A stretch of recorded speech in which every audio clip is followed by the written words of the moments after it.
ကျေအိုရောင်ရင်အစင်မပြေခဲ့တဲ့အတွက်အိုးဝေဆွဲစားနေရတဲ့ရေခဲချောင်းတဲ့ကိုဆိုင်ပရိသတ်များအားလုံးပဲမင်္ဂလာပါရှင်ဒီကောင်လေးကိုမှတ်မိကြသေးရဲ့လားနော်အထက်တန်းစားစိတ်တက်နဲ့တနိုင်ငံလုံးအခက်အခဲဖြစ်နေချိန်မှာတရောင်းတနေရာကနေကူညီပေးခဲ့တဲ့ရေခဲချောင်းတဲ့လေးကိုဆိုင်ဖြစ်ပါတယ်သူကစကိုင်းနဲ့မန္တလေးငလင်းတုံးကမထင်မှတ်ထားတဲ့အပြုတ်မှုလေးတစ်ခုကြောင့်နာမည်ကျော်ခဲ့ပြီးတော့တနိုင်ငံလုံးရဲ့အချစ်ကိုရရှိသွားခဲ့ရဖြစ်ပါတယ်အဲ့ဒီတုန်းကသူ့ကိုခေါ်ပြီးတော့မြေတောင်မြောက်ပေးခဲ့ကြတဲ့အမှုပညာရှင်တွေစိန်ရွှေရတနာဆိုင်တွေကလည်းအများကြီးပါပဲနော်နောက်ပြီးတော့သူ့ကိုတည်သက်နားလည်အောင်လမ်းညွှန်ပြသပေးတဲ့အမှုပညာရှင်တွေများသလိုရိုးသားစ조사တဲ့သူကိုလူလေလုပ်ပြီးတော့ပြန်ကြတဲ့စီးပွားရေးသမားတွေကလည်းရှိနေပါတယ်ကိုဆိုင်ကရေခဲချောင်းရောင်းရင်းနဲ့ဘဝကိုရုန်းကန်နေပေမဲ့လည်းကံတရားကြောင့်အောင်မြင်လာပြီးတော့တငယ်ချင်းဖြစ်သူဆယ်လီကိုကျေဦးနဲ့အတူရန်ကုန်မြို့မှာကျေဦးဆိုင်လေးဖွင့်ရင်းနဲ့ဝမ်းစာရှာဖွေခဲ့ပါတယ်။သူကကိုကျေဦးစီကနေကျေဦးလုံနီးတွေကိုတင်ခဲ့ပြီးတော့နှစ်ယောက်သားကျေဦးရောင်းရင်းနဲ့ဝမ်းစာရှာခဲ့ကြပါတယ်။ဒါပေမဲ့လည်းမလိုလားအပ်တဲ့ပြဿနာလေးတစ်ခုကြောင့်အခြေအနေမလားတော့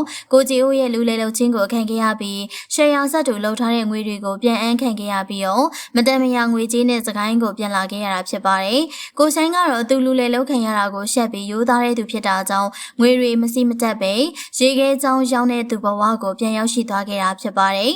ဒါပေမဲ့လည်းသူကသူ့ရဲ့ကိုယ်ပိုင် brand ကိုတည်ရသူဖြစ်တာကြောင့်ကျေအိုးကပြန်အမ်းခံရတဲ့ငွေတွေကိုအသုံးပြုပြီးတော့အိုးဝေလေးကိုဝယ်ကအိုးဝေဆွဲစားနေရပဲဖြစ်ပါတယ်။ကိုချိုင်းကစကိုင်းမြို့မှာအိုးဝေဆွဲစားနေရင်းနဲ့မန္တလေးမြို့ကိုလာပြီးတော့အိုးဝေစတေကလာအုပ်တာဖြစ်ပါတယ်။သူ့ရဲ့ငလင်ဘေးကရေခဲချောင်းရောင်းခဲ့တဲ့စတေကလေးတွေကိုဘဝမမေ့ပဲလာရောက်အလားစင်တာပဲဖြစ်ပါတယ်။သူကသူ့ရဲ့ကိုယ်ပိုင်အိုးဝေလေးကိုဆွဲစားရင်းနဲ့ရိုးသားစူးစမ်းနေခဲ့တာပါ။အိုးဝေဆွဲရင်းနဲ့အချိန်ရရင်သူ့ရဲ့အရင်လုပ်ငန်းဖြစ်တဲ့ရေခဲချောင်းရောင်းတဲ့အလုပ်ကိုပြန်လုပ်မယ်။နောက်ပြီးတော့အိုးဝေဆွဲလို့ရတဲ့ဝင်ငွေလေးနဲ့ရေခဲချောင်းထုတ်တဲ့စက်ရုံလေးကိုထောင်မယ်လို့သူ့ရဲ့ရှေ့ရေးကိုပြောပြလာခဲ့တာပဲဖြစ်ပါတယ်။ကိုဆိုင်ကတော့ဘာရဲမဟုတ်ဘူးတငယ်ချင်းအရာခင်လို့ငွေတွေကိုပုံပေးကစက်တူကျေအိုးဆိုင်ဖွင့်ခဲ့ပေမဲ့လည်းကိုကျေအိုးရဲ့လူလဲကြားမှုတွေကြောင့်ဝင်ငွေအနေငယ်ကိုသာပြန်လည်လက်ခံရရှိခဲ့တာလို့လည်းပြောဆိုနေကြပါတယ်။သူရရှိတဲ့ငွေလေးမပြောက်ပြတ်အောင်လို့အိုးဝေလေးကိုဝယ်ပြီးတော့ကိုပိုင်အလုပ်လေးရနေတာကိုပျော်နေတဲ့သူလည်းဖြစ်ပါတယ်။သူကသူ့ရဲ့တယောက်တည်းပိုင်တဲ့အလုပ်ဖြစ်တာကြောင့်ခေါင်းရှုပ်စရာမလိုတော့ဘူး။လွတ်လပ်စွာနဲ့ငွေရှာပြီးတော့ဘဝကိုတိုးတက်အောင်လုပ်မယ်လို့ပြောပြနေခဲ့တာဖြစ်ပါတယ်။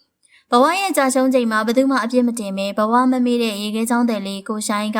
ရေခဲချောင်းဆက်ယုံလေးတီထောင်ခြင်းတဲ့အိမ်မက်လေးရှိနေရကြောင်းသူ့ရဲ့အိမ်မက်လေးကိုအကောင့်ထဲပေါ်နိုင်ပါစေနော်စိတ်ထားစေတနာကောင်းပြီးတော့ရှေ့ရေးအတွက်ကြိုတင်ပလန်ချတတ်တဲ့သူဖြစ်တာကြောင့်ကြီးပွားချမ်းသာလာမှာကတော့အမှန်ပဲဖြစ်ပါတယ်စကိုင်းဘက်ရောက်ဖြစ်ခဲ့ရင်လေကိုဆိုင်နဲ့ကြုံကြိုက်ခဲ့ရင်သူ့ရဲ့ဥဝေလေးကိုငှားစီးကြပါလို့တောင်းဆိုခဲ့တာဖြစ်ပါတယ်။ဒီတော့ပရိသတ်ကြီးရေခဲချောင်းတဲ့လေးဘဝကနေကိုပိုင်ဥဝေပိုင်ဆိုင်နိုင်တဲ့ရေခဲချောင်းတဲ့ကိုဆိုင်ကိုအတူယူရင်ဘဝရဲ့ကြာရှုံးချိန်တွေကိုစိတ်မပြတ်ပဲခေါင်းမော့ရင်ကော့ပြီးတော့ကြံ့ကြံ့ခံနိုင်ပါစေလို့ဆုတောင်းပေးလိုက်ပါရှင်။ပရိသတ်တို့ရဲ့အမြင်လေးကိုလည်းမှတ်ချက်ပေးခဲ့ပါအောင်နော်။အားလုံးကိုကျေးဇူးတင်ပါတယ်ရှင်။